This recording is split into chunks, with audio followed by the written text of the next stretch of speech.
Jumpa kembali dalam video pembelajaran Universitas Bina Sarana Informatika. Kali ini kita akan membahas tentang strategi pengembangan UMKM dan koperasi.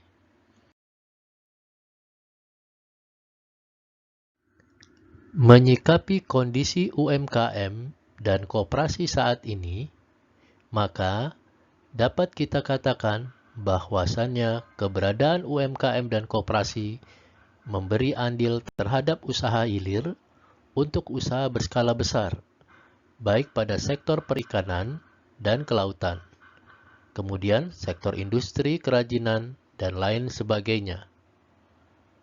Masalah utama yang dihadapi oleh UMKM saat ini antara lain masalah permodalan, masalah pemasaran, dan masalah teknologi. Tanpa bantuan dan dukungan, UMKM sesungguhnya tidak mungkin dapat menyelesaikan permasalahan-permasalahan yang dihadapinya. Karena permasalahan-permasalahan tersebut semakin kompleks sebagai akibat dari arus globalisasi, sebagaimana pasar bebas yang diisyaratkan WTO. Bagaimanapun juga, peran dan dukungan pemerintah dalam meningkatkan daya saing UMKM masih sangat diperlukan. Perumusan kebijakan guna meningkatkan daya saing UMKM dapat merujuk pada kajian yang dilakukan oleh Michael Porter melalui pendekatan analisis strategik generik.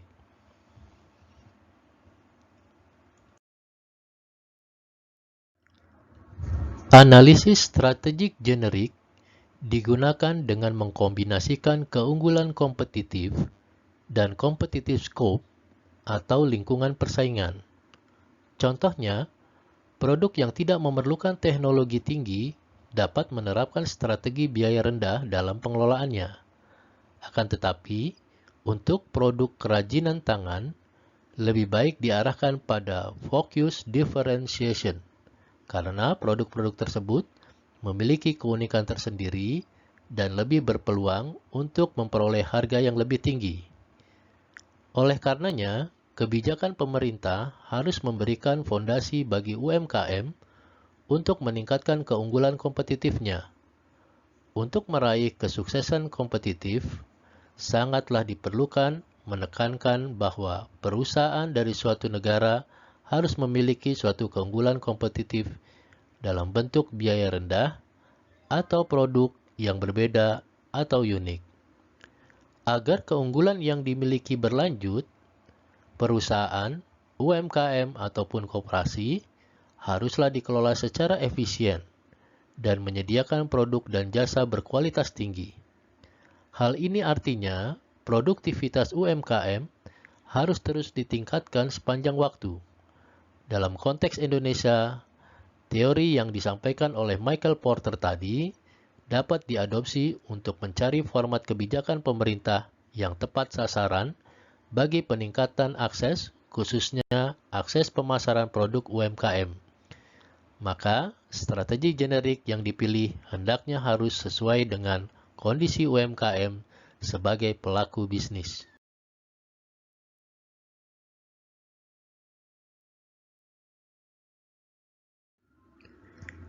Tingginya perbedaan tingkat sosial ekonomi kelompok BUMN dan usaha besar dengan UMKM seharusnya menjadi perhatian serius bagi pemerintah.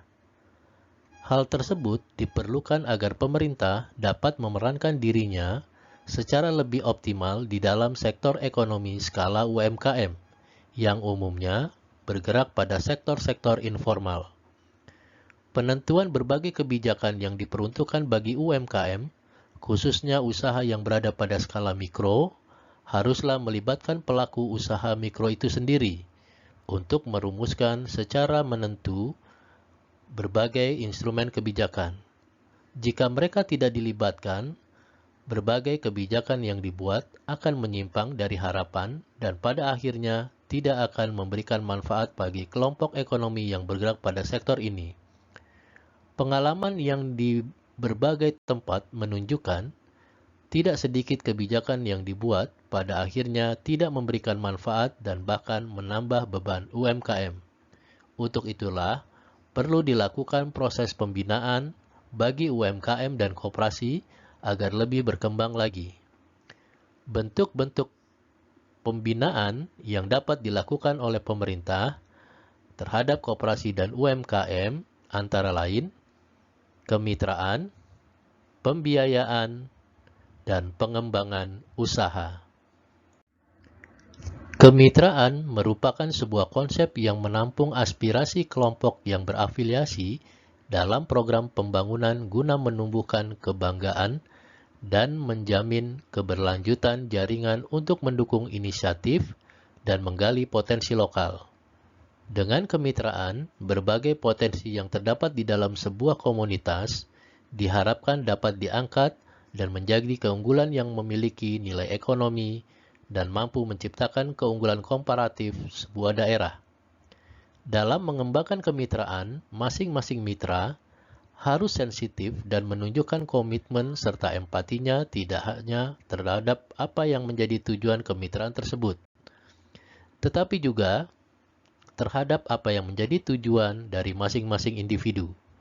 Selain memahami tujuan kemitraan dan tujuan organisasi, para peserta juga harus menyelaraskan tujuan organisasinya dengan tujuan program kemitraan, karena bisa terjadi persepsi peserta dan pembuat program kemitraan akan berbeda satu dengan yang lainnya. Yang kedua, yaitu pembinaan dalam bentuk pembiayaan. Guna mengoptimalkan peran koperasi dan UMKM sebagai basis ekonomi rakyat, sesungguhnya pemerintah telah membuat berbagai kebijakan dan regulasi yang ditunjukkan untuk memberikan bantuan biaya langsung maupun lembaga keuangan dengan mendirikan atau menugaskan bank dan lembaga keuangan lainnya guna menyalurkan bantuan keuangan bagi UMKM dan koperasi. Bentuk yang sudah dilakukan diantaranya adalah mendirikan atau memfasilitasi berdirinya lembaga penjamin dan ansuran kredit serta pemberian bantuan teknis lainnya. Jika dilihat dari berbagai kebijakan dan regulasi, sesungguhnya payung hukum untuk pengembangan usaha kecil dari sisi pembiayaan telah cukup tersedia. Akan tetapi, dalam penyataannya, terdapat banyak kelemahan sehingga program bantuan pembiayaan bagi koperasi dan UMKM tidak dapat dijalankan sebagaimana mestinya. Dan yang ketiga yaitu pengembangan usaha sebagai wujud pembinaan terhadap UMKM dan koperasi.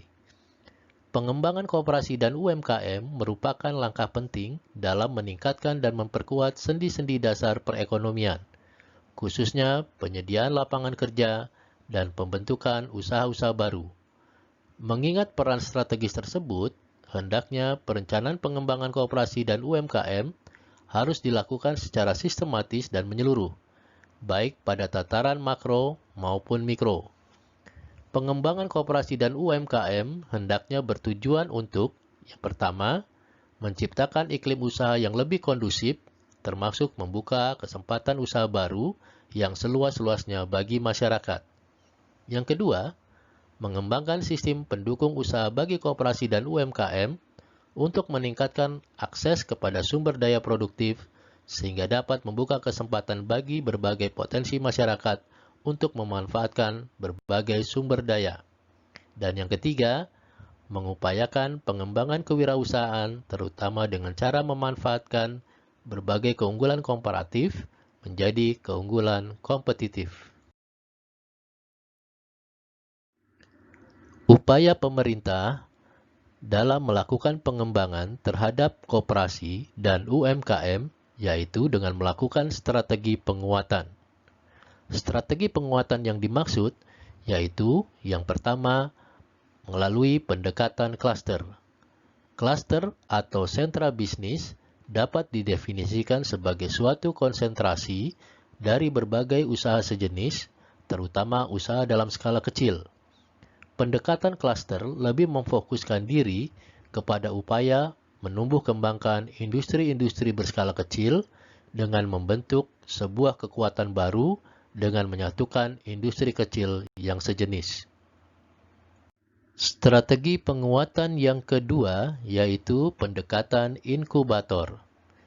Inkubator merupakan lembaga yang melakukan pembinaan terhadap kegiatan bisnis, terutama usaha berskala mikro dan kecil. Pembinaan dilakukan dengan beberapa pendekatan. Pembinaan yang dilakukan beragam, baik pembinaan bagi wirausaha maupun pembinaan sebagai upaya menciptakan wirausaha baru dengan konsep perencanaan, pembiayaan, teknologi, dan pasar yang sesuai dengan tercipta wirausaha yang tangguh dan berdaya saing.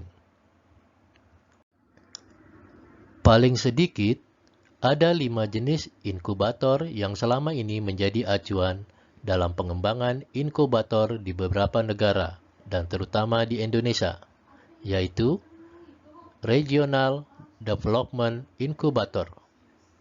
Program ini berfokus kepada usaha agribisnis, penerangan listrik, dan peningkatan keterampilan pengrajin, terutama pengrajin di pasar regional. Yang kedua, Research University Technology Based Business Incubator. Dasar pengembangan program ini terletak pada riset dan berpusat di universitas. Fokus program ini adalah menyediakan fasilitas pelayanan untuk personel yang terlatih guna menjadi seorang wirausaha yang melakukan ekstraksi teknologi untuk memenuhi pasar dan berbagai peluang yang tersedia. Yang ketiga, Public-Private Partnership Industrial Development Incubator. Umumnya, jenis program pengembangan ini terdapat di lingkungan perkotaan atau kawasan industri, di mana perusahaan besar dapat dilibatkan dalam pengembangan usaha kecil sebagai vendor untuk komponen dan pelayanannya. Yang keempat, Foreign Sponsor International Trade and Technology. Fokus program inkubator ini biasanya terletak pada pengembangan kolaborasi internasional, teknologi, dan finansial. Program pengembangan ini memfasilitasi masuknya usaha kecil dan menengah asing ke dalam pasar lokal. Demikian tadi video pembelajaran kita kali ini. Sampai jumpa pada pembahasan selanjutnya. Terima kasih.